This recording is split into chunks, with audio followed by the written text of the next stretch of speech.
Amém. Amém. Vocês podem ir se assentando. Glória a Deus. Louvado seja o nome de Jesus. Nossas boas-vindas a você que está aqui como parente, convidado. Nós te convidamos para continuar conosco até o final deste momento tão precioso. Nós vamos falar hoje sobre a experiência de andar por fé e não por vista.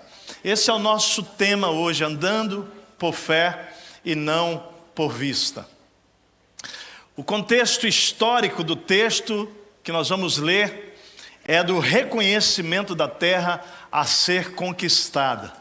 Nós acreditamos como igreja de Jesus que Deus tem nos convidado a avançar espiritualmente, abençoando esse estado que já é um estado abençoado, que nós amamos, Rio Grande do Sul, as famílias desse estado, dessa cidade, da grande Porto Alegre, do nosso amado estado do Rio Grande do Sul. Nós cremos que Deus tem algo extraordinário para derramar sobre as famílias do nosso Brasil, de uma maneira muito especial sobre o nosso querido estado do Rio Grande do Sul. Quando o vídeo institucional que foi passado aqui foi apresentado lá há alguns meses, talvez um ano atrás, nós estávamos com 140 casas abertas, estamos chegando a 200 casas até dezembro, se Deus quiser. São mais de 2.000 pessoas nas casas e mais de 1.000 pessoas, membros desta igreja, que ainda não estão dentro dos ambientes das casas, mas sendo preparados para não apenas abrirem as suas casas, mas convidarem os seus amigos para dentro de casa, para a mesa da sua sala, porque nós cremos que a expressão mais profunda do amor de Cristo, ele acontece de casa em casa e no pátio do templo. Esse ambiente hoje aqui é esse ambiente do pátio do templo, onde nós podemos receber pessoas, convidar para partilhar do amor de Cristo, mas nada se compara ao ambiente da nossa casa, da mesa, de nós podermos sentar juntos e poder partilhar aquilo que Jesus tem feito na nossa história. Por isso, cada discípulo, um ministro, um servo, servindo a Jesus, e cada casa é um ambiente onde a igreja se encontra e multiplica esse amor. Eu queria orar com você para que Deus pudesse realmente nos conduzir nesse tempo precioso de meditação agora nas Escrituras. Nós vamos meditar lá em Números capítulo 13. Números capítulo 13 e 14. Eu queria que você pudesse navegar conosco nesses dois capítulos. Nós vamos conduzir você a essa reflexão sobre andar por fé e não por vista. Pai, que o Teu Espírito Santo continue falando ao nosso coração. Que poderoso testemunho, Pai, de cada uma dessas pessoas que hoje foram aqui batizadas. Pai, nós percebemos a alegria espiritual, não apenas nas lágrimas, nos sorrisos, mas nessa festa tão poderosa, onde a igreja celebra vidas que nasceram em Ti, que receberam uma nova vida, vida espiritual. Ó Deus, que o Senhor concede para que possam viver em vitória no poder do Teu Espírito Santo. Também nos alegramos com tantas pessoas nessa manhã, conosco, amigos, parentes, familiares, celebrando esse momento na vida dessas pessoas, que aquilo que elas já estão sentindo, que não sabem traduzir ainda, possam compreender que é o poder da Tua presença aqui no nosso meio. Presença poderosa, capaz de mudar história e destinos eternamente. Pai, nós pedimos que o Senhor continue a manifestar a Tua glória nesse lugar. Pai, nós oramos também nesse tempo pelas famílias que estão passando por batalhas, por lutas, por tribulações. Nós oramos, Pai, pela igreja Journey lá nos Estados Unidos, que hoje está lá enfrentando um momento de dor, de grande dor. Enche aquela igreja da glória da tua consolação no teu Espírito Santo. Também oramos, Deus, pela família Knights, pelo nosso querido Ari, que está ali neste momento na UTI. Nós clamamos por ele, pela Astrid, por toda a família, pelos filhos, pelos netos, genro, nora. Nós clamamos por eles agora. Visita-os também poderosamente, Pai. Faz um milagre sobre a vida do Ari. Oramos pelos demais enfermos da tua igreja, que estão neste momento passando por lutas, tribulações, batalhas, por aqueles que estão desempregados, por aqueles que estão diante de gigantescos desafios. Que a visita do Senhor sobre eles nessa manhã, que esta palavra renove a fé de cada uma dessas pessoas e que eles não sejam guiados por vista, mas por fé. Pai, faz isso nessa manhã com cada pessoa que está aqui, também passando por alguma tribulação, por alguma batalha, por desafios, seja ele de ordem financeira, material, espiritual, familiar, emocional, de saúde. Manifesta a tua glória até o final deste encontro, Deus, e faz algo extraordinário entre nós hoje, em nome de Jesus. Amém. Amém. Ele já está aqui, ele já está fazendo. Amém, querido? Amém. Números capítulo 13 e capítulo 14 marcam um momento onde a nação de Israel, preste atenção, uma informação muito importante, que é tirada do Egito por uma ordem de Deus e uma manifestação sobrenatural de Deus, para ser conduzido a uma nova terra, um outro lugar, lugar de liberdade. Fale comigo, lugar de liberdade. Canaã não era apenas uma terra que manava leite e mel. Canaã representava um novo estado espiritual para aquela nação. Liberdade. Esse era o contexto de Deus tirar mais de 2 milhões de israelitas, sem contar mulheres e crianças, da escravidão do Egito depois de 430 anos, e conduzir para uma nova terra, uma terra que eles não sabiam onde era, uma terra que eles não conheciam, uma terra que eles precisariam batalhar por ela. E nesse processo, eles estão nesse ponto do texto que nós vamos ler, entre 1 e 2 anos pós-Egito. É muito importante você entender que eles estão dentro de um cenário onde Deus podia tê-los levado do Egito para a terra prometida em apenas 15 dias. Mas Deus tem que trabalhar aquele povo. Deus quer ensinar algo àquele povo. E uma das coisas mais importantes que Deus quer trabalhar com a nação de Israel é sobre eles aprenderem a andar por fé. Eles aprenderem a confiar no Deus Todo-Poderoso, que não eram os deuses do Egito, mas eram o Jeová Rafa, o Deus Todo-Poderoso, o Deus que cura, é o Jeová que provê, é o Deus que supre as necessidades, é o Deus que conforta, que consola, é o Deus Todo-Poderoso capaz de fazer milagres. Eles precisavam conhecer esse Deus fora do Egito, e Deus então vai usar essa história, esse processo de eles serem levados a este lugar espiritual, essa terra chamada Canaã, que também é física, ela não é só espiritual, ela não representa apenas o estado novo espiritual para a nação, representa também uma terra onde eles possuiriam, onde eles conquistariam, onde eles passariam a viver toda a história que Deus tinha planejado para a nação de Israel.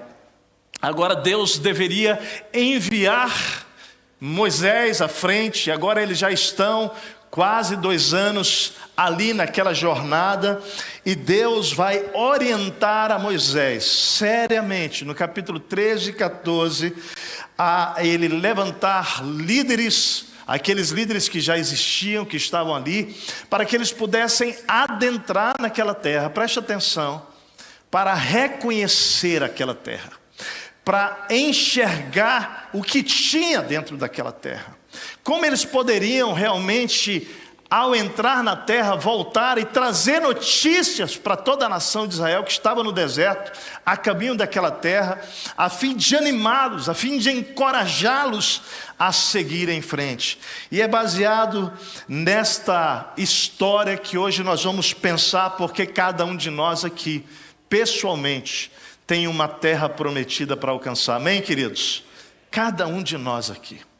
E o percurso da sua história para esse lugar espiritual onde Deus tem para você, e por vezes um lugar também que envolve Deus te entregar posses, né? Entregar coisas para que você possa plantar as plantas dos seus pés e ali estabelecer uma ordem espiritual, tendo Deus, apenas o Senhor Jesus, como seu único Senhor, renegando, como a nação de Israel teve que renegar todos os falsos deuses do Egito, dizer não, como hoje foi dito aqui, eu creio em Jesus como meu único, exclusivo Senhor e Salvador, e Ele é suficiente, eu não preciso de mais nada.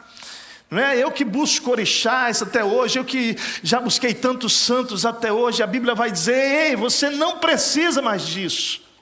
Não é? Quando você lê os 10 mandamentos, você vê Deus falando, não terás outros deuses mais diante de mim. Não é? Apenas ao Senhor adorarás, apenas ao Senhor. Deus espera de nós um culto exclusivo, porque Ele é o único Deus que nos fez e nos criou. E Ele nos ama. E Ele tem um propósito. Então às vezes as pessoas perguntam para mim, né? Pastor, mas eu carrego um monte de santinho dentro da minha carteira, dentro da minha bolsa. Eu posso? Eu falei para ele assim, não é sobre você poder ou não. Você pode. É sobre você não precisar mais. Porque o poder de Jesus é suficiente. Pastor, eu sempre fui lá ganhar um passe, um banho, lá no terreiro, não sei o quê. Eu posso. Meu querido, é que você não precisa mais. Porque quando você é lavado pelo sangue de Jesus, nenhuma porcaria fica mais na tua vida, porque o Senhor liberta você de tudo. O poder do sangue de Jesus tira você de ficar gastando dinheiro com aquilo que você nem precisa, e está queimando grana, esperando uma bênção. Mas quando o sangue lava você de Jesus, quando você se arrepende dos seus pecados, quando você crê em Cristo, você é liberto de tudo que já aconteceu na sua história. Há momentos que a gente aí conduz a pessoa de uma maneira mais particular, porque ela fez trabalhos espirituais, porque ela tomou banho de sangue. Aí a gente vai orientar que ela precisa renegar aquilo, ela precisa renunciar aquilo, para que espíritos malignos não tenham mais legalidade sobre a vida dela. Mas aí a gente vai orientando você nessa jornada. Mas Deus está fazendo algo extraordinário. Por quê? Porque o amor de Jesus é suficiente para que eu não precise mais dessas coisas. E digo isso aqui, quero pedir com todo respeito às religiões. Não é nada sobre religião, é sobre a suficiência de uma pessoa. Até porque eu preciso dizer que Igreja Batista não salva ninguém. Igreja Batista não muda a história de ninguém. Porque religião não tem poder para isso. É Jesus. Fala comigo, é Jesus. Só Jesus basta. Ele é tudo para nós. E Deus então está levando a nação de Israel a esse momento importante de conhecer mais sobre o único Deus poderoso, capaz de fazer algo extraordinário. Então agora no capítulo 13, olha comigo. Eu quero ler os primeiros versículos com você. Capítulo 13 diz assim: E o Senhor disse a Moisés: Envia alguns homens em missão de reconhecimento à terra de Canaã, terra que dou aos israelitas. Envia um líder de cada tribo dos seus antepassados. Assim Moisés os enviou do deserto de Parã. Então perceba que eles estão no deserto de Parã. Daqui a pouco, não agora, nós vamos ver um mapa, você vai identificar o deserto de Parã, onde é que está, tá joia? Eles estão lá, conforme a ordem do Senhor. Moisés então convoca 12 líderes, chefes dos israelitas, e são esses os seus nomes. Aí vai aparecer aí Samua, Safate, Calebe, Igal, Oséias, Paute, Gadiel, Gade, Amiel, Setur, Nabi e Guel. Aí você que conhece um pouco da Bíblia, talvez tenha procurado Calebe e Josué. Aqui, esse momento, a Bíblia está falando sobre os 12 homens que seriam enviados como líderes para reconhecimento da terra. 12 homens chamados 12 espias. Dentre eles estão Caleb, fale comigo, Caleb e Josué. Mas não parece Josué no texto aqui, né? Mas o nome do Josué é Oséias, ou era Oséias. Foi Moisés quem mudou o nome de Oséias para Josué, Números capítulo 13, versículo 16. Então Josué e Caleb estão entre esses 12 homens aqui. O versículo 16 de Números 13 diz que foram esses os homens enviados em missão de reconhecimento do território. Olha só, são esses os nomes dos homens que Moisés enviou em missão de reconhecimento do território. A Oséias, filho de Num, Moisés deu o nome de Josué. E é exatamente nesse ponto que nossa reflexão vai nos guiar hoje. Todos nós aqui somos convocados por Deus a vivermos algo que precisaremos de fé para vencer. Fala para o teu irmão, você e eu precisamos de fé para vencer. Fala para ele isso, pode dizer. Esse era o caso daqueles homens. Eles representavam a família de Israel, assim como cada um de nós aqui representamos a nossa família biológica e também lidamos com momentos em que nós vamos precisar, na nossa história, enfrentar desafios. Cada um desses homens aqui tinha uma história por detrás deles. Certamente histórias boas, outras ruins. Certamente algumas histórias alegres, outras tristes. Algumas histórias que eles celebraram porque venceram com facilidade. Outras histórias que talvez com muita dificuldade eles estariam vivendo ou viveram. Mas agora eles estavam todos no mesmo cenário e desafio. Eles foram postos, convocados, escolhidos e postos lado a lado para vencerem o mesmo desafio. E eles venceriam apenas pela fé. A Bíblia vai nos contar que eles fizeram a observação, então eles entraram lá em Canaã e eles fizeram a observação em loco. E lá naquela observação eles viveram experiências extraordinárias, lindas, experiências boas, mas também eles se assustaram quando eles entraram naquela terra. E o relatório que eles dão depois, o texto vai mostrar, nós vamos ler com calma, não foi unânime e nem foi um relatório animador. Houve divergências, houve discordâncias entre eles. E eu creio que assim são as nossas experiências de vida em família. Assim é, lá em casa sou eu, Martinha, Laila e Radassa, e a gente na nossa história de vida diante de desafios, em alguns momentos nós tivemos divergências, nós tivemos pensamentos e sentimentos divergentes. Mas o Senhor foi nos unindo para que nós pudéssemos encontrar convergência e unidade nesses desafios. E assim vai acontecendo na história da sua vida, da minha vida. Nós vamos no meio dessa vida tão linda que Deus nos dá, enfrentando desafios e experiências extraordinárias. Também nessas experiências pessoais, algumas são boas, ruins, algumas fáceis, difíceis. Mas queridos, o que importa é que eu creio que diante das realidades e desafios que Deus nos coloca, nós precisamos vivê-las pela fé e não apenas pela visão humana. Vivê-las pela fé e não apenas pela nossa razão e lógica. Preste atenção, eu não estou desprezando a razão e a lógica mais uma vez, eu estou dizendo não apenas por meio dela. E nós vamos ver isso no texto. A pergunta é: o que diferenciou o relatório daqueles 12 homens? O que fez com que alguns se animassem e outros ficassem absolutamente desencorajados? Queridos, em 2024, nós aqui passamos pelo maior desastre do nosso estado, um desastre climático. O Brasil talvez não tenha conhecido algo tão grave como nós passamos a nível de inundação, de enchente. Mas, amados, eu me lembro daquele tempo, o ano passado, maio do ano passado, as nossas emoções coletivamente como Estado. Queridos, mais de 490 municípios atingidos. Quantos aqui sofreram de alguma maneira, nessa inundação? Levanta a mão, por favor.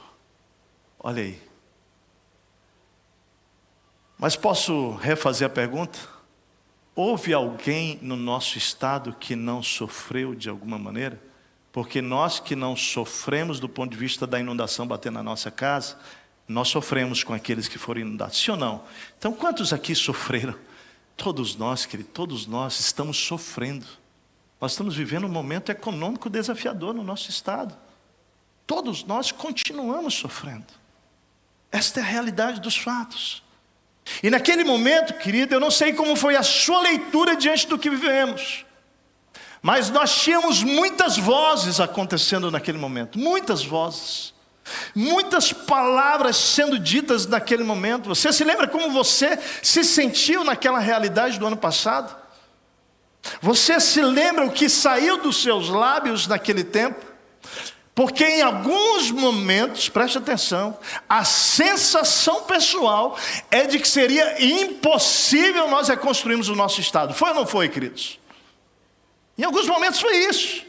Eu me lembro entrando aqui, nós ficamos embaixo da água, você viu no vídeo aqui, por volta de 40 dias, queridos, até que nós conseguimos acessar o prédio. Então eu vim aqui, outras pessoas comigo, a gente vinha de barco. A gente tinha os nossos seguranças que vinham, a gente tinha que trocar o plantão deles, e a gente vinha aqui, a gente depois começou a vir de Jeep 4x4, dessa altura, as rodas 42 polegadas, para a gente poder entrar aqui, quando estava em 1 metro, 1,10 m, para render os nossos funcionários aqui. Queridos, eu me lembro das minhas emoções, eu me lembro das lágrimas derramadas. Eu me lembro das perguntas feitas lá no meu quarto secreto, dizendo: Deus, e agora? Elton, como nós vamos reconstruir isso? Mas, queridos, eu queria que você visse um vídeo, porque a gente precisa lembrar das coisas que Deus fez. A gente precisa se recordar, a gente precisa celebrar. Porque se estamos aqui, se estamos como família espiritual, como igreja, se você está aqui como família, é porque Deus fez um milagre. É porque Deus entrou no nosso desastre, querido, e Ele colocou a mão. Eu queria que à medida que você visse esse vídeo, que tem a ver com o que Deus fez aqui, você começasse a lembrar da sua casa, do que você passou, e começasse a agradecer, começasse a dizer: Deus, obrigado. Eu vi esse milagre lá na minha casa, lá na minha empresa, eu estou vendo o que Deus está fazendo. Você pode acompanhar esse vídeo? Olha comigo, por favor.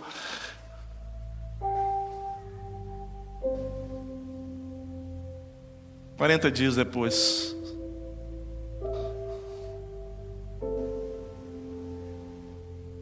nós perdemos absolutamente tudo lá embaixo.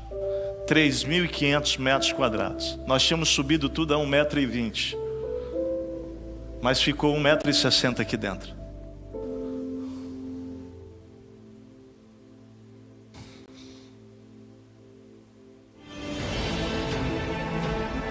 Olha o exército sendo levantado.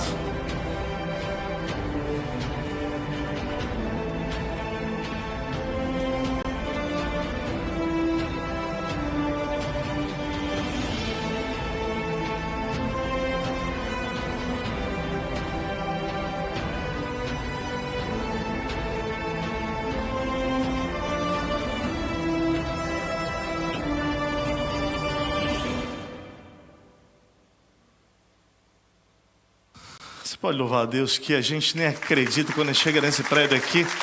Ou melhor, nós acreditamos no poder de um Deus que faz essas coisas, que reconstrói histórias, possibilidades. Nós não podemos esquecer disso. A nossa fé em Deus tem nos feito vencer momentos que aparentemente seriam improváveis, impossíveis. Mas confiamos em Deus e temos colhido vitórias belíssimas da ação do poder dele no nosso meio. O que é essa história da nação de Israel no meio do deserto, diante do desafio de possuírem a terra prometida, tem a ver com a sua vida, tem a ver com a sua história, tem a ver com a história da nossa igreja neste momento.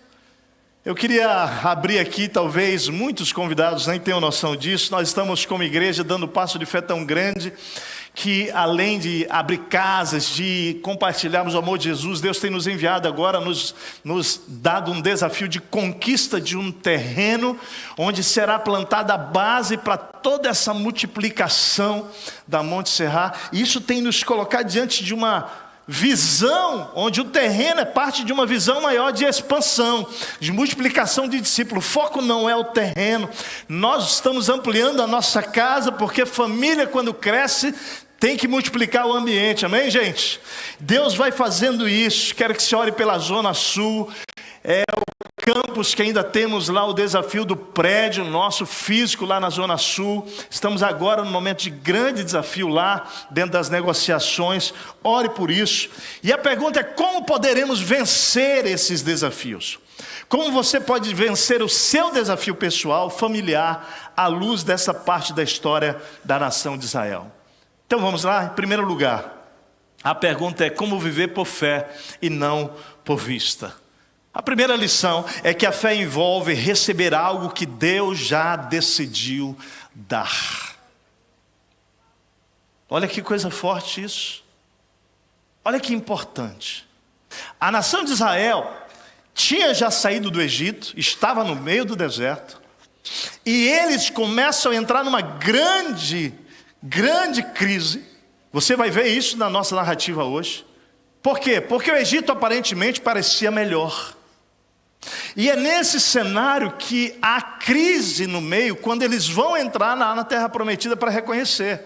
Porque aqueles 12 homens entram e eles têm que ver e reconhecer. Observe a ordem de Deus no versículo 1. E o Senhor disse a Moisés: envie alguns homens em missão de reconhecimento à terra de Canaã, terra que dou aos israelitas. Terra que dou. Então preste atenção. O que é que Deus está mandando eles fazerem? Fale comigo: reconhecer a terra. E que terra era essa? Terra que Deus já tinha decidido o quê? Dar a eles. Observe o detalhe disso. Por isso que fé, querido, envolve receber algo que Deus já decidiu que Ele vai dar, que Ele vai entregar, que Ele vai fazer. Eu queria ler com você até o versículo 20 aqui, porque a história é importante. Ele diz: envia um líder de cada tribo dos seus antepassados. Assim Moisés enviou do deserto de Parã, conforme a ordem do Senhor. Todos eles eram chefes dos israelitas. São estes os seus nomes. Eu já li os nomes com você, então quero te convidar para o versículo 16, quando ele diz assim: quando Moisés os enviou para observar, versículo 17 agora. Canaã disse: subam pelo Neguebe e prossigam até a região montanhosa, vejam como é a terra e se o povo que vive lá é forte ou fraco, se são muitos ou poucos. Olha Deus dando orientação no que eles precisavam observar. Sobe pelo Neguebe, vai até a região montanhosa e lá observem como é a terra, se o povo que vive lá é forte ou fraco, se são muitos ou poucos, se a terra em que habitam é boa ou ruim, se as cidades em que vivem são cidades sem muros ou fortificadas, se o solo é fértil ou pobre, se existe ali floresta ou não. Sejam corajosos, tragam alguns frutos da terra. Era a época do início da colheita de uvas. Interessante, queridos, porque o que a gente vai ver na Bíblia é que ela nos revela, nos mostra que entre a promessa, porque Deus disse: a terra que eu dou aos israelitas, e o recebimento da terra, entre a promessa e o recebimento dela, existe, fale comigo, existe um processo. E esse processo é uma ferramenta onde Deus deseja trabalhar a fé em nossas vidas. E aí eu queria dizer para você que o desafio, ele pode ser pessoal ou ele pode ser coletivo. Deus vai colocar você e eu em desafios pessoais. Por exemplo, você vai olhar para a história bíblica e você vai ver Davi num desafio pessoal de enfrentar um gigante. Você vai ver Gideão no desafio pessoal de enfrentar os midianitas, que a Bíblia diz que eram como gafanhotos do exército contrário. Deus vai entregar desafios que são pessoais, mas Deus também vai nos colocar como família em desafios coletivos. A semana passada a palavra foi essa, né? Vencendo desafios grandiosos em uma grande família. Aqui nós estamos nesse contexto, nesse cenário. O povo de Israel está sendo chamado a viver um desafio coletivo, uma experiência de fé coletivamente. Esse é o nosso momento também como igreja. Eu tenho desafios meus, da Martinha, pessoais, familiares, Laila, Radassa, cada um de nós, cada um de vocês tem os seus desafios pessoais, mas nós estamos diante de um momento também como igreja, de um grande desafio coletivo. Para você que é convidado, amigo, entenda que isso não tem nada a ver com você. Isso é uma palavra de família aqui. Eu peço desculpas, peço licença inclusive para dizer isso, mas dia 15 de outubro nós teremos o privilégio de fazer a nossa primeira oferta de fé, para a nossa primeira parcela para a compra do terreno, porque a entrada Deus já nos enviou. Então assim, nós estamos nesse momento, Deus nos chamando para viver isso com uma família espiritual. Será uma conquista coletiva. Não venceremos se não fizermos cada um a sua parte. Essa foi a mensagem da semana passada. Qual é a nossa primeira lição então hoje? A fé envolve receber algo que Deus já decidiu dar. Cremos que Deus já nos prometeu e precisamos receber isso por fé. Agora olha para a sua vida. Qual é a palavra e promessa que Deus tem lhe feito? Você está no processo, mas tem uma palavra que Deus deu a você. A palavra de Deus hoje é para você crer, porque a fé envolve receber algo que Deus já decidiu dar. Deus já decidiu dar. A pergunta é: você crê que Deus já nos deu? Amém, querido? Você crê? Deus tem dado sinais. Deus tem nos dado sinal. Você já recebeu por fé? Queridos, é hora de nós crermos como igreja, como família. E em relação ao seu desafio pessoal, o que Deus já falou para você e que você, apenas você, precisa se apropriar por meio da fé nessa manhã. Na fé, na palavra que Deus já entregou a você. Talvez você esteja dizendo assim em relação ao nosso desafio, por exemplo, como igreja: Técio, eu não tenho crido não. O desafio é muito grande em pouco tempo, né? Ou em relação ao que Deus tem falado para você sobre o seu desafio pessoal, também você não esteja crendo e sim duvidando. Nós vamos à segunda lição do texto, observe. A fé envolve enxergar a realidade sem perder de vista a fé que conquista. Olha só que coisa linda. A Bíblia diz que eles subiram, olha o versículo 21. Eles subiram e observaram a terra desde o deserto de Zim até Reob, na direção de Lebo-amate. O texto diz que eles subiram do Neguebe e chegaram a Hebron, onde viviam Aimã, Sesai e Talmai. Observe os detalhes. Quando eles chegam lá, eles observam os descendentes de Enaque.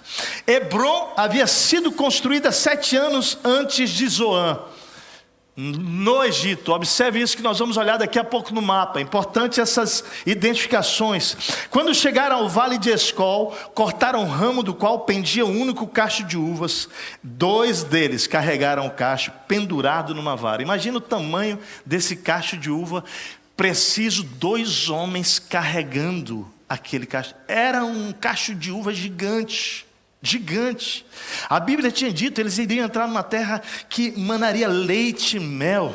Gente, o leite, o mel, né, passa por experiências tremendas do Egito até hoje, né? Por exemplo, as tâmaras fornecem mel como nunca em Israel. Quem já foi a Israel sabe, né, que o mel é da tâmara. É algo extraordinário como Deus faz. Havia uma promessa e Deus está começando a dar sinais para eles que aquela terra de fato era uma terra abençoada. Os caras tiveram que carregar o cacho aqui, 2 homens carregando, porque eram gigantes aqueles cachos. Olha só, mas eles também colheram o quê? Romãs e figos. Gente, pensa no luxo. Até hoje você vai em Israel, nas esquinas, eles espremem a romã para você num copo e você toma. Quando eu tomo aquela romã lá em Israel, né? Gente, queria eu poder ter ido mais do que uma vez. Eu e Martim fomos uma vez. Quando tomamos aquilo, as lágrimas, elas vinham. Não era só uma romã gostosa, era a promessa. Estava tocando na promessa, tocando naquilo que Deus havia prometido. Queridos, presta atenção, deixa eu falar uma coisa para essa igreja. Só toca quem crê. Fala comigo, só toca na promessa quem crê, querido. Isso é muito sério para você nessa manhã. Isso é muito sério para nós como igreja. Porque Deus está colocando diante de nós como igreja, mas para você, desafios que são maiores do que nós, do que você, querido. Para que você possa tocar nisso, você vai precisar crer, não agir por vista, mas agir por fé. E o texto continua, olha só. Colheram também romãs e figos. Aquele lugar foi chamado de Vale de Escol por causa do cacho de uvas que os israelitas cortaram ali. Ao fim de 40 dias, eles voltaram da missão de reconhecimento daquela terra. Quantos dias eles ficaram lá? 40 dias. Eles então retornaram a Moisés e Arão e a toda a comunidade de Israel em Cádiz, no deserto de Parã, onde prestaram relatório a eles e a toda a comunidade de Israel, lhe mostraram os frutos da terra. E deram o seguinte relatório a Moisés: entramos na terra, a qual você nos enviou, onde há leite e mel com fartura. Aqui estão alguns frutos dela, mas o povo que vive lá, fala assim, mas, aqui nós falamos mas, né? Mas, olha como aquele mas bem caprichado gaúcho, vamos lá. Mas, olha só, gente, olha só. O povo que vive lá é poderoso, e as cidades são fortificadas e muito grandes. Também vimos descendentes de Enaque. Os amalequitas vivem no Neguebe, os hititas, os jebuseus, os amorreus vivem na região montanhosa. Presta atenção, os cananeus também. A gente às vezes lê a Bíblia e não observa alguns detalhes importantes. Deus disse, ei, manda eles lá 12 homens para reconhecerem a terra que eu dei para eles. Só tem um detalhe. A gente acha que quando eles entraram lá na terra prometida, eles conquistaram. A gente lê a Bíblia assim. Mas deixa eu te dizer, tinham 7 nações poderosas lá. 7 nações. E eles precisariam vencer as 7 nações. Porque a gente pensa que não, eles já avistaram a terra lá do Monte Nebo. Então agora é isso aí. Olha para a direita, olha para a esquerda, é tudo isso que eu tenho. Entraram.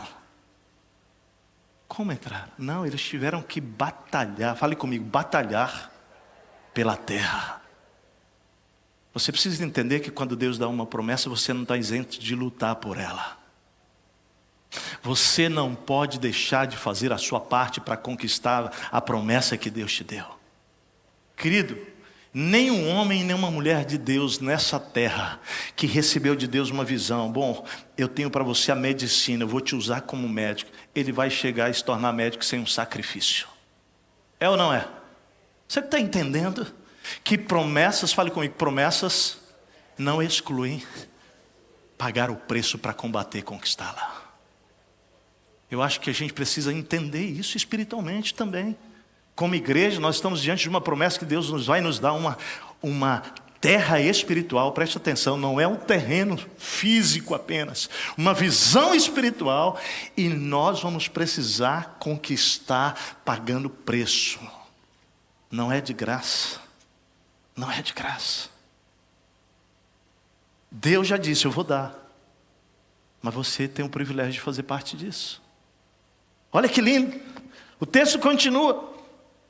Olha só, os amalequitas vivem no Neguebe, os hititas, os jebuseus, os amorreus vivem na região montanhosa, os cananeus vivem perto do mar, junto ao Jordão. Então Calebe fez o povo calar-se perante Moisés e disse, subamos e tomemos posse da terra, é certo que venceremos. Fale comigo, subamos e tomemos posse da terra, é certo que venceremos. Você já imaginou um grito de guerra desse lá no deserto? Não tem nenhum sinal de vitória nisso aqui não.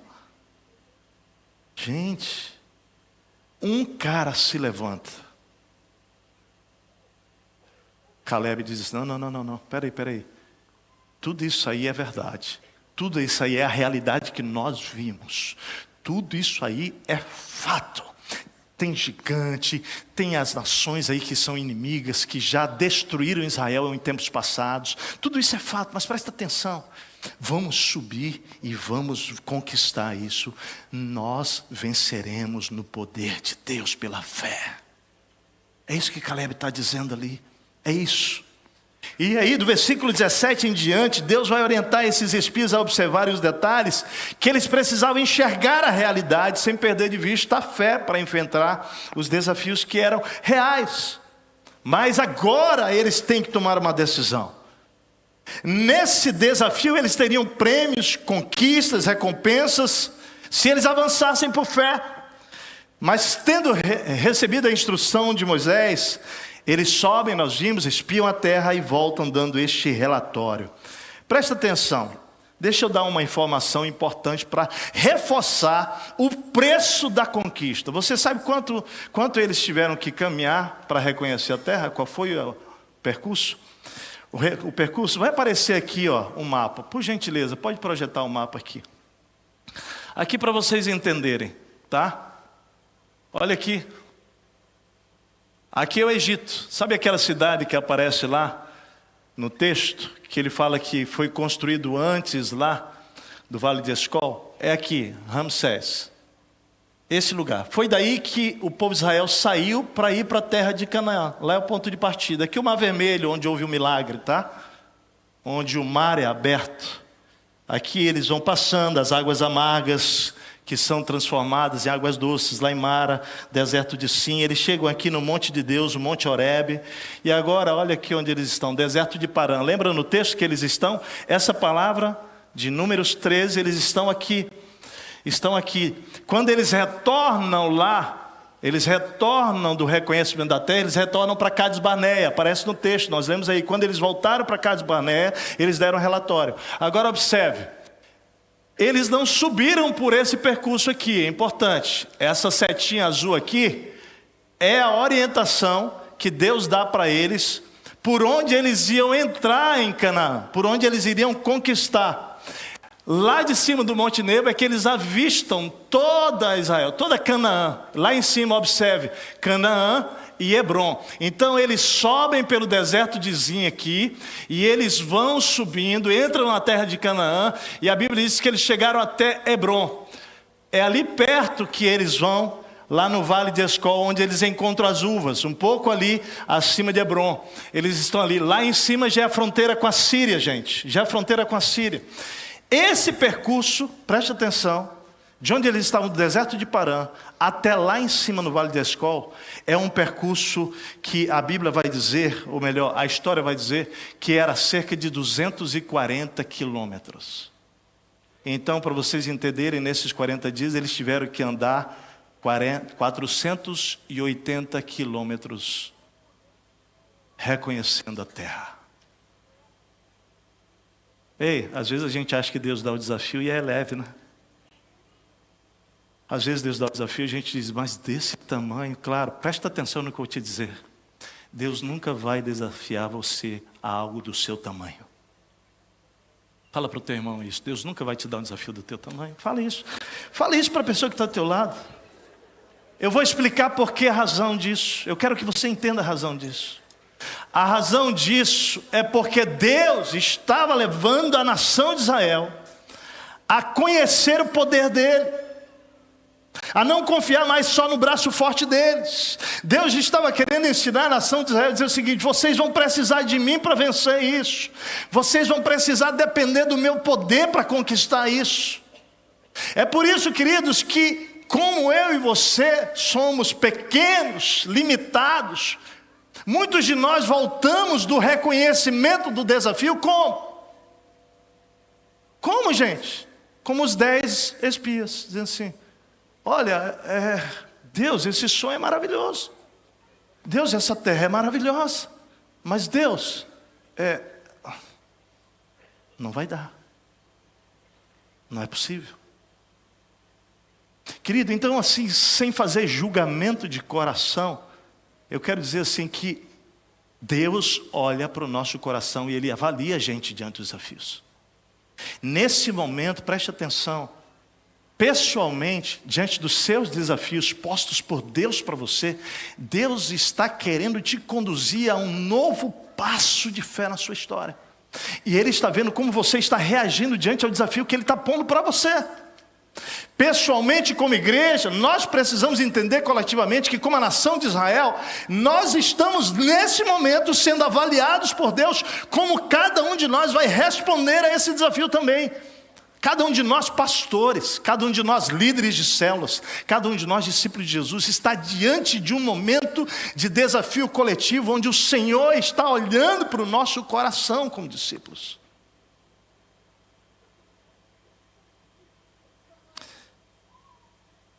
Gente, nós não vamos vencer sem a força e sem o poder de Deus. Mas com Ele nós cremos que nós podemos viver coisas extraordinárias. Aqui está o princípio. Quando o medo, o desespero, a insegurança, a incredulidade tomam o coração, como tomou daqueles 10 espias, a gente precisa voltar de novo nossos olhos para entender que a fé, ela envolve enxergar a realidade. Fale comigo, a fé envolve enxergar a realidade, sem perder de vista a fé que conquista. Eu enxergo tudo, mas a minha fé não é abalada, ela permanece me capacitando para vencer aquilo que Deus tem posto diante de mim. Ao enxergar a realidade, alguns daqueles homens líderes, que eram homens de guerra, usaram apenas a percepção lógica e descreram em seus corações de que poderiam conquistar aquela terra, confiando em Deus e no poder de Deus. Deus ainda os alerta, né? Olha a alerta de observação de Deus para eles.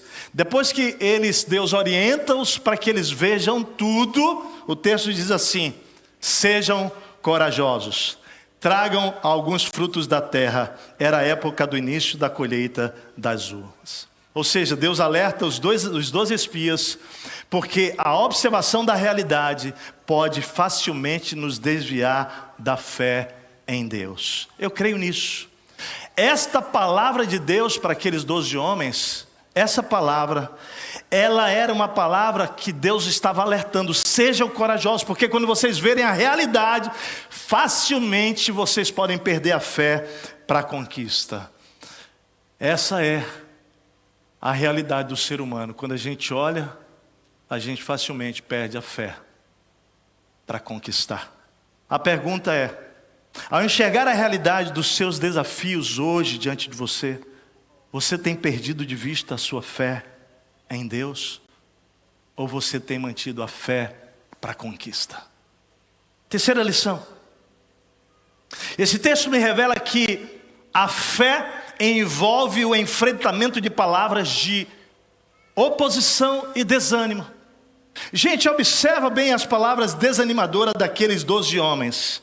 O texto diz, versículos 31 a 33, do capítulo 13, olha só: mas os homens que tinham ido com ele disseram, com ele quem? Com Caleb, né? E com Josué: não podemos atacar aquele povo. Gente, depois daquela declaração de Caleb, não, nós vamos entrar, nós vamos vencer, nós vamos conquistar, o povo, aqueles 10 homens se levantam de novo e diz assim: não podemos atacar aquele povo não. Eles são mais fortes do que nós. E espalharam entre os israelitas um relatório negativo acerca daquela terra.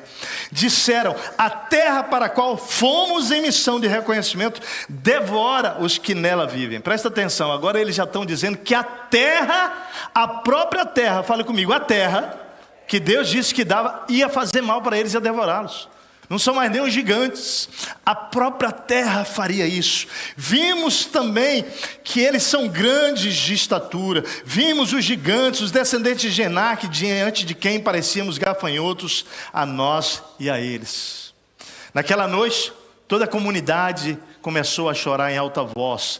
Todos os israelitas queixaram-se contra Moisés e contra Arão, e toda a comunidade lhes disse: quem dera tivéssemos morrido no Egito ou nesse deserto. Porque o Senhor está nos espalhando, não é? Por que nos trazendo para essa terra só para nos deixar cair a espada? Nossas mulheres e nossos filhos, preste atenção nessa passagem. Nossas mulheres e nossos filhos serão tomados como despojos de guerra. Não seria melhor voltar para o Egito daqui de onde a gente está? Lembra que eles tinham já viajado por quase 2 anos. E disseram uns aos outros: escolheremos um chefe e voltaremos para o Egito. Aí os caras estão dizendo assim: vamos tirar Moisés, vamos depor Moisés, que está criando esse rolo para nós. Gente do céu, que desafio. Eu fico imaginando o coração desse líder, né? Eles estão lá em Cades Barneia, Números 32:8 fala sobre esse lugar. Era um lugar onde Deus trazia a palavra para aquela nação. Os espias disseram a Moisés que espiaram a terra. Está tudo aqui depois desses 40 dias. Mas eu quero que você entenda que aquelas más notícias, elas carregavam um peso tremendo. A palavra hebraica é todavia. Quando ele diz mas, todavia, a palavra hebraica é epesqui. Olha só, é uma forte expressão contraditória, que quer dizer, olha, não obstante tudo seja maravilhoso, entretanto, olha, na verdade, presta atenção, coloca isso bem em maiúsculo. É a forma que aqueles 10 homens dão o relatório dizendo: os obstáculos que estarão diante de nós são maiores do que nós não conseguiríamos vencer. Sabe o que estava acontecendo naquele momento? Preste atenção. Eles estavam descartando a promessa. Eles estavam descartando. E aí os espias listam alguns obstáculos. Você viu, as pessoas que vivem lá são fortes, eles vão falando sobre isso. As cidades são fortificadas muito grandes. E eles vão citando isso, né? Vimos os descendentes de Anak. E é importante entender, esse povo era conhecido como o povo de Nefilim. Eram aparentemente muito altos e fortes. Eles eram conhecidos por guerreiros imponentes. E para piorar as coisas, Amaleque vivia na terra de Neguebe. Eles falam sobre isso, Amaleque está lá. Os amalequitas, queridos, atacaram ferozmente os israelitas logo depois de eles terem deixado o Egito. Êxodo 17, 18, versículo 8 a 16. Eles eram descendentes de Esaú. Gênesis 16, 36, versículo 12. E haviam desenvolvido uma espécie de ódio pelos seus parentes, os descendentes de Jacó, ou seja, os israelitas. Para conquistarem a terra, eles precisariam vencer os amalequitas novamente. Os espias então relatam que os heteus, jebuseus, amorreus viviam nas regiões montanhosas. Eles vão descrevendo, Os heteus eram originários, da Anatólia, atual Turquia, hoje. Mas muitos deles haviam se estabelecido em Canaã. Não se sabe muito sobre os jebuseus, exceto que eles haviam habitado na área ao redor de Jerusalém, eram considerados parte dos amorreus, Josué 10:5. A Bíblia vai descrevendo sobre essas pessoas, Os amorreus haviam se estabelecido na região montanhosa de Canaã, a partir de Arã, a atual Síria, possivelmente muitos anos antes. E além disso, os cananeus, eles viviam ali, à beira do mar, ao lado do Jordão, Mar da Galileia, e eles eram o povo nativo de Canaã. Queridos, de fato, preste atenção aqui, de fato, o desafio de Israel não era pequeno. Mas a fé vai precisar envolver o enfrentamento da voz que na incredulidade resiste. Na incredulidade desconfia mesmo e se opõe. Esse é um momento desafiador para a nação de Israel, queridos. Desafiador para a liderança de Moisés. Muito desafiadora. E sabe por quê? Porque a maioria dos espias concordou que a ideia dos israelitas conquistarem a terra era uma fantasia. Fala comigo, era uma fantasia. Esse era o sentimento daqueles 10 homens. Porém, a Bíblia diz que nem todos viram assim. Lá estava Calebe, fala comigo, Calebe. Lá estava Josué, fala comigo, Josué. E Caleb acalma o povo diante de Moisés e diz: não, nós vamos subir, nós vamos possuir a terra, porque bem podemos prevalecer contra ela. Versículo 30, a expressão possuamos em hebraico aqui, ela é enfática. Caleb estava usando uma linguagem forte, dizendo que os israelitas certamente deveriam subir e tomar posse da terra. E ele continua a usar uma linguagem intensa, ao se dizer confiante de que certamente eles iriam superar os obstáculos. É incrível isso, querido, incrível, porque há um momento onde os israelitas usam até hipérbole, né, para poder gerar desconfiança, quando ele diz assim: eles são como gafanhotos. Por quê? Porque a visão diante de um desafio, ela pode realmente nos levar a dizer assim: gente, não tem jeito, não tem jeito. Mas eu creio que nós somos guiados por fé e não por vista. Deus chama a igreja para ser guiada por... Deus chama você, que é discípulo, nos seus desafios, a se mover por fé, não apenas por vista. A minha pergunta para você hoje é: você se assemelha mais aos 10 espias ou a Josué e Caleb? Diante dos seus desafios pessoais, o teu coração está inclinado mais para desconfiar de Deus ou para crer como Josué e Caleb? O que Deus está falando? O que o Espírito está te dizendo agora? O que é? Qual é a palavra que o Espírito está falando para você hoje, nessa manhã? Tanto Caleb como Josué precisaram enfrentar os 10 espias e todos os que foram inflamados por meio dele. Observe, preste atenção, um detalhe para gerar um temor no nosso coração, a mim e a você. A minha incredulidade, ela pode inflamar o coração de um povo. Você consegue ver isso no texto? A incredulidade daqueles 10 homens podia inflamar o coração da nação de Israel, para não crer. Líderes que estão aqui, servos, discípulos, membros desta igreja, líderes de células, preste atenção, a minha incredulidade, pastores desta igreja, a minha incredulidade pode inflamar o coração de uma nação inteira.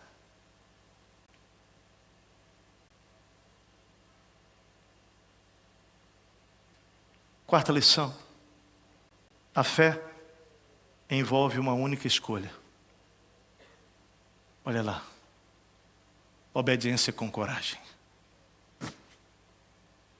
Vejam como Moisés, Arão, Josué e Caleb compreendem que diante daquele momento desafiador de dúvidas, incertezas, tumulto emocional e até resistência, é quase uma divisão do povo. Eles precisavam se posicionar em obediência e fé. Olha comigo, versículos 5 a 9 agora. Nós chegamos no capítulo 14, versículos 5 a 9, diz assim: então Moisés e Arão prostraram-se com o rosto em terra diante de toda a Assembleia dos Israelitas. Quando é que Moisés e Arão fazem isso? Quando eles questionam e dizem: não, vamos tirar Moisés da liderança, vamos voltar para o Egito. Neste momento, o que Moisés faz? Olha o homem de Deus, ele se prostra diante de Deus com Arão, ele clama ao Senhor. E aí, querido, Josué e Caleb entram na história de uma maneira poderosa. O texto diz que Josué, filho de Nun, e Caleb, filho de Jefoné, dentre os que haviam observado a terra, rasgaram as suas vestes e disseram a toda a comunidade de Israel: a terra que percorremos em missão de reconhecimento, ela é excelente. Se o Senhor se agradar de nós, fale comigo, se o Senhor se agradar de nós, o que será isso, querido? O que será que Caleb e Josué está dizendo para a nação de Israel, querido? Como falar assim: se o Senhor se agradar de nós. O restante da nossa mensagem vai responder essa pergunta. Grava ela no seu coração, grava ela. Ele diz: ele nos fará entrar nessa terra, onde há leite e mel com fartura, e a dará a nós. Olha só a convicção dele que Deus daria. Somente não sejam rebeldes contra o Senhor, e não tenham medo do povo da terra, porque nós os devoraremos como se fossem pão. E aí agora vem uma palavra profética que é contrária àquilo que eles tinham dito. Eles vão nos devorar. E agora Josué e Caleb diz: não, nós vamos devorá-los como se fosse pão. Nós vamos. Agora nós vamos por quê? Preste atenção porque nós vamos. A proteção dele se foi, mas o Senhor está conosco. Fale comigo assim, o Senhor está comigo. Fale isso, o Senhor está comigo, querido. Ei, querido, o Senhor é com você. O Senhor é conosco. As nossas batalhas e gigantes não são maiores do que você, quando você está com Deus. Elas são maiores do que o teste, sim, mas se eu estou com ele, sabe como é que o gigante vem? O gigante olha para mim e o Senhor está atrás de mim, o gigante foge, que ele está vendo é Deus comigo. É assim, essa palavra profética. O que eu vejo é coragem, fé corajosa, obediência corajosa. Pergunta, como você se sente hoje diante dos seus desafios pessoais? Ei, você empresário que está aqui, como é que você está sentindo? Você está olhando para o lado e você está vendo as coisas e está dizendo, cara, mas não vai dar, não vai dar. E Deus está te dizendo, não, querido, eu estou te dando uma visão. Sou eu que estou te revelando, eu estou falando na palavra, eu estou me encontrando contigo, eu estou falando com você. Creia, querido, eu estou com você.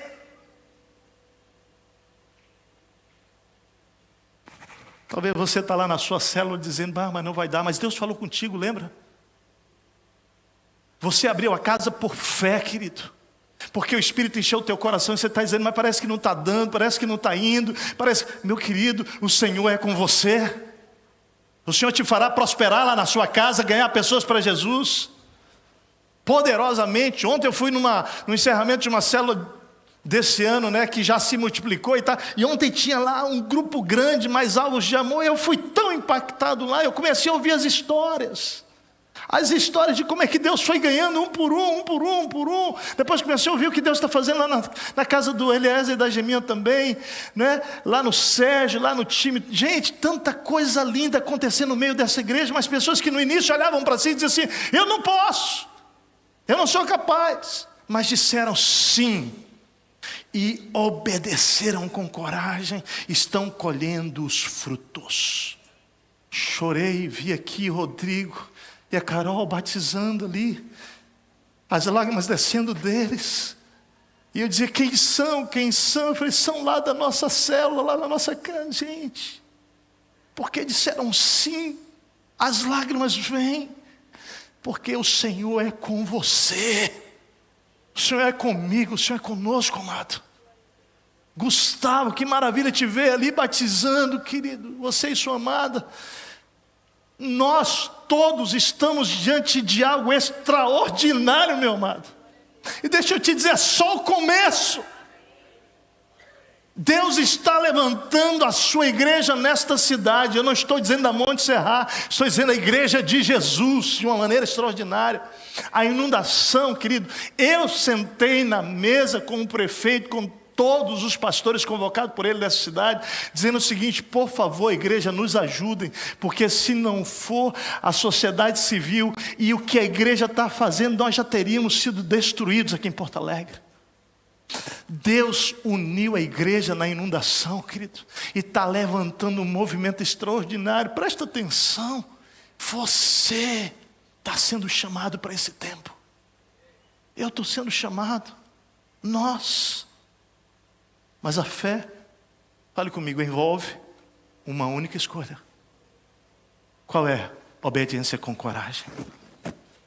Como você se sente diante desse gigante que está diante de você, diante de nós como igreja? Eu quero recapitular para ir para a última parte. Olha só, vamos falar juntos aqui. A fé envolve receber algo que Deus já decidiu dar. A fé envolve enxergar a realidade sem perder de vista a fé que conquista. A fé envolve enfrentamento de palavras de oposição e desânimo. A fé envolve uma única escolha, obediência com coragem. E por fim, a fé envolve lembrar de Deus agindo na nossa história. Olha comigo.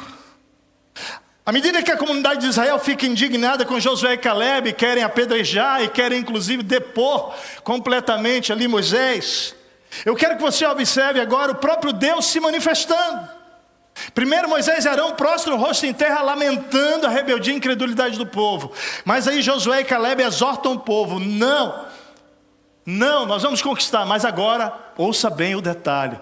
Talvez a parte mais importante dessa mensagem seja o que virá agora. Ouça bem. Agora Deus fala. E Deus fala, meus irmãos, quando Deus fala assim na Bíblia, me dá um temor. Deus fala de uma certa maneira indignada com a curta memória daquele povo. Olha só comigo os versículos seguintes agora. Os versículos 10 a 12, 20 a 23. Mas a comunidade toda falou em apedrejá-los. Olha o estado que a comunidade está. Fala então, olha o que acontece. A Bíblia diz: a glória do Senhor se manifestou entre eles. Epa, presta atenção.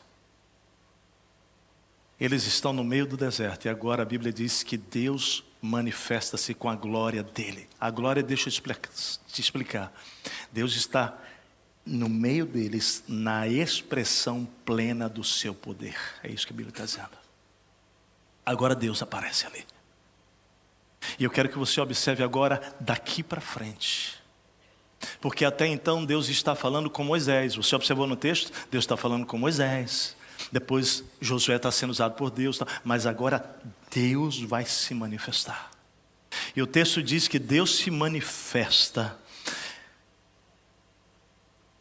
E o Senhor diz a Moisés: até quando? Até quando? Fale comigo, até quando?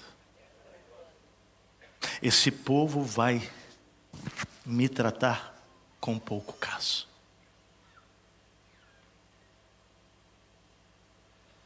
Até quando? Esse povo vai se recusar a crer em mim, apesar de, fale comigo, apesar de todos os sinais que realizei entre eles. A santa indignação se manifesta e diz: eu vou feri-los com praga, eu vou destruir o meu povo, eu vou ter que fazer alguma coisa. Mas ainda assim, Moisés, eu farei de vocês uma nação maior e mais forte do que eles. E aí sabe o que acontece no texto, se você ler? O líder Moisés entra diante de Deus e a sua ira para com o povo e intercede pelo povo. E clama pelo povo e diz: Deus, não faz isso. O que as nações vão dizer sobre nós? Que nós ficamos no meio do caminho, que nós não chegamos da terra. O que vai ser? Isso vai ser complicado para o teu próprio nome. E a Bíblia diz assim, Deus fala: então tá bom, eu vou perdoá-los. Olha lá, o Senhor respondeu: eu o perdoei conforme você pediu. No entanto, juro pela glória do Senhor, que enche toda a terra, que nenhum dos que viram a minha glória e os sinais milagrosos que realizei no Egito e no deserto, e me puseram à prova e me desobedeceram 10 vezes, nenhum deles chegará a ver a terra que prometi com juramento aos seus antepassados. Olha a última parte desse versículo agora. Ninguém, fale comigo, ninguém que me tratou com desprezo haverá. Presta atenção aqui. Eu gostaria que você pudesse ler a Bíblia e perceber o que eu percebi ao meditar nessa palavra. À medida que eu meditava nessa palavra, o meu coração era quebrado. Porque me veio o sentimento de que Deus... Aqui nós temos o antropopatismo, é como a teologia explica. A Bíblia falando dos sentimentos de Deus, usando expressões de sentimentos que nós compreendemos. O antropomorfismo é Deus tomando a forma de homem, quando o Senhor apareceu. Isso é o antropomorfismo. A gente entende essa linguagem. Mas agora estamos diante de um sentimento. Eu queria que você observasse que um sentimento foi despertado no coração de Deus diante da incredulidade e ingratidão daquele povo. E o que eu creio é que nós precisamos entender que nós podemos despertar no coração de Deus algo diante das nossas incredulidades e ingratidões. O sentimento é de que Ele se sente desprezado por nós. Ele se sente desprezado por mim e por você. Amado, toda vez que tem queixa, murmuração, ingratidão e incredulidade, nós geramos um sentimento forte no coração de Deus, de que nós o desprezamos. Por isso Deus, Ele vai trazer à memória daquele povo, querido, o que Ele já havia feito por eles e com eles. É por isso que de vez em quando Deus tem que pegar a mim e você e falar: você lembra o que eu fiz lá no teu casamento? Você lembra o que eu fiz no teu filho? Você lembra o que eu fiz na sua empresa? Você lembra o que eu fiz? Deus vai nos chamando para lembrar, para lembrar, para lembrar. A minha pergunta: é possível que você tenha se esquecido do que Deus fez por você? Eu escolhi crer e obedecer corajosamente nele. Momentos que você creu, que você confiou corajosamente e você esqueceu do que Ele fez. A quinta lição para mim é que a fé envolve a lembrança de Deus agindo ao longo da história, da minha história e da sua história. Você sabe qual é a palavra? A palavra aqui, fale comigo, Zacar. Fala comigo, Zacar. Zacar, sabe o que significa? Aquele que se lembra. Você sabia que quando Deus cria o macho, preste atenção, macho, lá em Gênesis, Deus fala, e Deus criou o homem, o macho. Sabe qual é a palavra hebraica? Ish, em hebraico, é ele. Ishá, ela. Mas macho é Zacar. Cadê os homens de novo aqui, por favor? Todos os homens levantem a mão. Homens, sabe por que nós convocamos 800 homens aqui? A propósito, convoco esses 800 homens e os que não puderam estar, para nós estarmos dia 13 lá no sítio da igreja. Nós teremos um momento muito importante lá, muito importante. Você que não fez sua inscrição ainda para o dia 13, se você não pode ir de 10 da manhã às 4 da tarde, tranquilo, vai para o nosso encontro lá do almoço, o costelão que vai ter. Presta atenção. Macho significa aquele que se lembra. Sabe por que Deus coloca essa palavra sobre o macho, sobre o homem? Porque Deus nos convocou para liderar a nossa família, liderar a empresa, para liderarmos. E não é só homem que lidera, a gente sabe disso. Mas no contexto da família, Deus escolhe o homem para liderar. Sabe por quê? Porque nos momentos das batalhas o homem precisa se lembrar do que Deus fez e dizer para a esposa e para os filhos: o Senhor já fez no passado e Ele fará hoje e amanhã, se nós continuarmos de mãos dadas com Ele. Homens, são 90 anos de história. Maio do ano que vem, que esta igreja tem.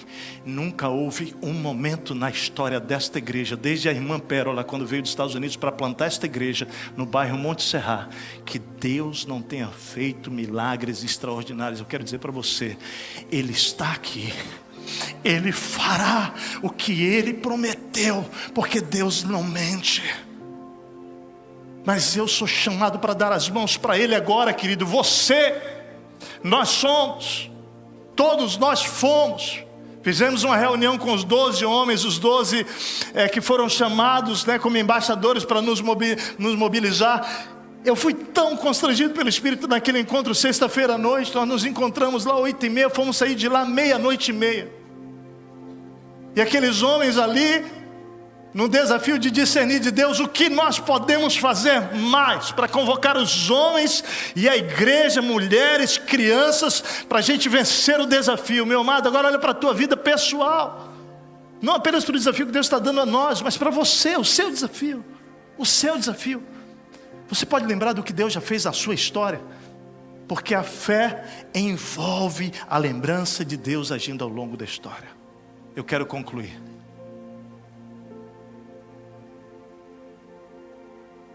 Eu peço que você me dê a chance de terminar essa mensagem com você, porque ela é muito profunda. Olha o que diz aqui, concluindo. Eu quero concluir agora observando com você Deus avaliando os 10 espias. Deus avaliando o impacto da escolha deles nos filhos. Queria que você olhasse para isso. E Deus avaliando os 2 outros espias, Josué e Caleb. Porque esse é o final da nossa mensagem. Você precisa sair com essa palavra de Deus aqui hoje. Olha só. No caso dos 10 espias, a Bíblia vai dizer que eles perderam a bênção de entrar na terra. Mas que, preste atenção, os seus filhos também sofreram consequência. E a consequência dos seus filhos foi de rodearem por 40 anos aquele deserto, como consequência da infidelidade dos pais. Preste atenção, gente, nisso. Cada ano, 40 anos, eles rodearam o deserto, até que finalmente chegasse. Cada ano simbolizava um dos dias que aqueles homens passaram espiando a terra. Olha o texto, olha comigo. Ele diz assim, lembrando a você, no versículo 23, 14, 23, ninguém que me tratou com desprezo haverá. Mas o texto continua agora, olha comigo, Números 14, 26 a 35. Diz mais o Senhor a Moisés e Arão: até quando essa comunidade ímpia se queixará contra mim? Tenho ouvido as queixas desses israelitas murmuradores. Ei, presta atenção aqui. Sabe as queixas do coração, aquelas ditas em secreto? Fala comigo assim, Deus ouve todas elas. Deus ouve todas elas. Elas não precisam ser públicas para Deus ouvir. E Deus está dizendo, eu ouvi as queixas deles. Eu ouvi. Olha só. Diga-lhes, Moisés, juro pelo meu nome, declara o Senhor, que farei a vocês tudo o que pediram. Cairão nesse deserto os cadáveres de todos vocês, de 20 anos para cima, que foram contados no recenseamento e que se queixaram contra mim. Nenhum de vocês entrará na terra que com mão levantada jurei dar-lhes para a sua habitação, exceto quem? Calebe, filho de Jefoné, e Josué, filho de Nun. É importante entender o que está acontecendo aqui. Está acontecendo uma avaliação e um juízo de Deus. O texto diz, mas quanto aos seus filhos, olha só, sobre os quais vocês disseram que seriam tomados como despojo de guerra. Lembram que eu ressaltei isso naquela hora que a gente leu o texto? Eles dando o relatório dizendo, não, vamos pegar os nossos filhos e mulher como despojo. Deus traz essa palavra deles e fala assim, eu os farei entrar. Olha Deus falando, eu farei entrar os seus filhos, a esposa, para desfrutarem a terra que vocês, o quê? Deus tinha dito que ele tinha feito o quê? Com a terra, eu dou. Mas a incredulidade fez com que eles o quê? Rejeitassem. Algo que Deus tinha decidido dar. Então, Deus vai falar. Seus filhos serão pastores aqui durante 40 anos, sofrendo pela infidelidade de vocês, até que o último cadáver de vocês seja destruído no deserto. Durante 40 anos vocês sofrerão a consequência dos seus pecados, experimentarão a minha rejeição. Cada ano corresponderá a cada um dos 40 dias em que vocês observaram a terra. Eu, o Senhor, falei, certamente farei essas coisas, e toda essa comunidade ímpia que conspirou contra mim. Às vezes a gente pensa, que conspirou contra Moisés, mas Deus está dizendo que conspirou contra mim. Encontrarão seu fim nesse deserto, aqui morrerão. Amados, a razão do sentimento de desprezo de Deus, olha só, é que esquecemos de tudo que Ele já fez por nós, exatamente quando nós precisamos nos lembrar. Você sabe quando é mais que você precisa lembrar do que Deus fez por você? Nos teus momentos de estar diante de algo improvável e impossível. Esse é exatamente o momento que nós mais precisamos lembrar do que Deus fez, mas nós nos esquecemos. E o esquecimento, a queixa, a murmuração e a ingratidão ferem profundamente a Deus. Mas Deus sempre nos ajuda a lembrar que Ele fez o que Ele fez na nossa história, para nos deixar claro que ao agirmos por fé e não por vista, poderemos vencer mais uma vez os desafios que estão diante de nós. Mas há uma outra verdade importante nesse versículo 24. O texto diz assim, mas como o meu servo Calebe tem outro espírito, fala comigo, outro espírito. Sabe qual era o espírito? Você precisa saber? Deus está dizendo assim, mas como Calebe e Josué, ao invés de incredulidade, o que eles têm é o espírito de, fale comigo, fé, espírito de fé, e me segue com integridade. Olha só qual é o prêmio de Josué e Calebe. eu farei entrar na terra que foi observar, e seus descendentes herdarão. Deus elogia Caleb, Deus elogia Josué, porque quando Deus vê um coração que se move por fé e não por vista, Ele se agrada e então concede aquilo que Ele prometeu. E esta bênção alcançará as próximas gerações. Fala para o teu irmão, a tua fé toca a próxima geração. E abençoa, presta atenção, e abençoa com a bênção derramada pela sua fé. É isso. O texto termina dizendo: de todos que foram observar a terra, somente Josué, filho de Nun, e Caleb, filho de Jefoné, sobreviveram. A minha pergunta é: o que Deus falou com você? E o que você vai fazer a respeito? Feche os seus olhos. Hoje eu quero orar com pessoas que querem entregar sua vida a Jesus hoje. Que querem dizer assim: eu quero colocar toda a minha fé em Deus. Porque hoje o convite, essa palavra de hoje, é uma palavra para darmos as mãos ao Senhor. Dar as mãos para Ele. E para dizer assim: nunca mais, Deus, eu vou largar a minha mão da sua mão, porque Tu és poderoso. Feche os seus olhos. Se você está aqui, é um amigo, um convidado, uma convidada, e deseja entregar a sua vida a Jesus nessa manhã, eu quero te convidar a fazer uma oração.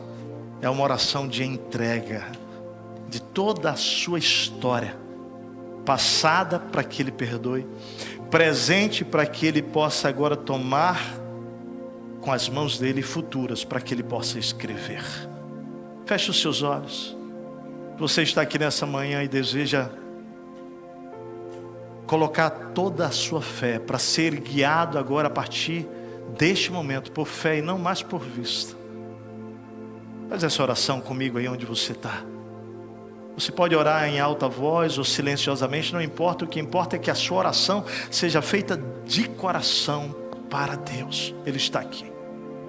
Diga isso: Deus, obrigado por me trazer aqui nesta manhã e para falar ao meu coração com tanta clareza.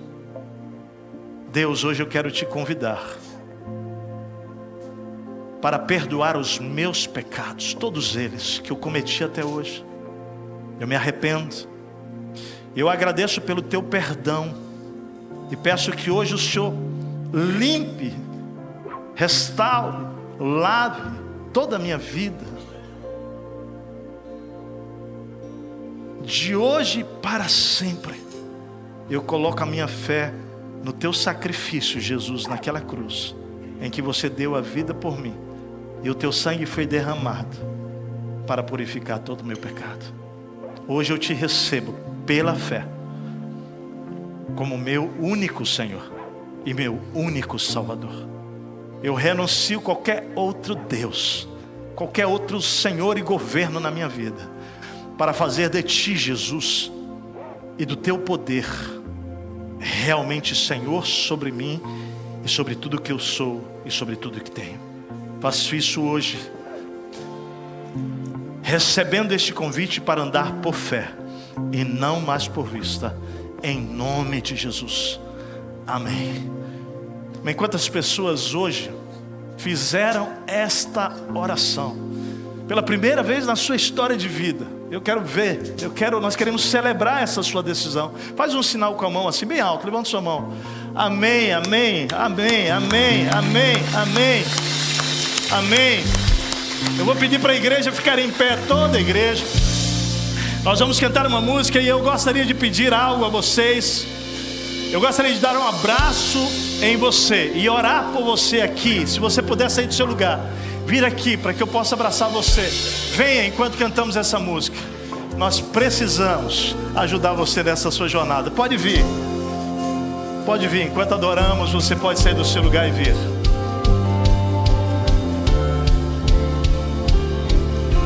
Estou aguardando você aqui. Venha.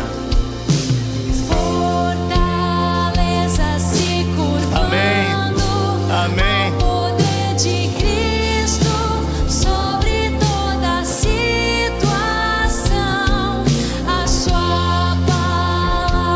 Permanece, não se estremece, nela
hoje vive o amor, sobre a morte triunfou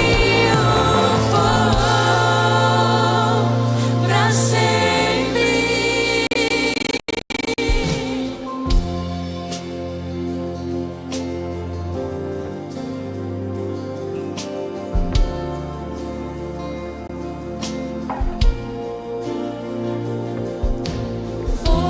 Fortaleza se curvando ao poder de Cristo sobre toda situação. A sua palavra permanece, não se estremece, nela eu não me abalarei. Fortaleza se curvando ao poder de Cristo, Adore o poder de sobre Cristo, toda Jesus. situação. A sua palavra Igreja, declare isso, permanece, não se estremece, nela eu não me abalarei. Ele é Deus, Ele vive e venceu. Hoje vive o amor, sobre a morte triunfou para sempre. Ele é Deus, Ele vive e venceu.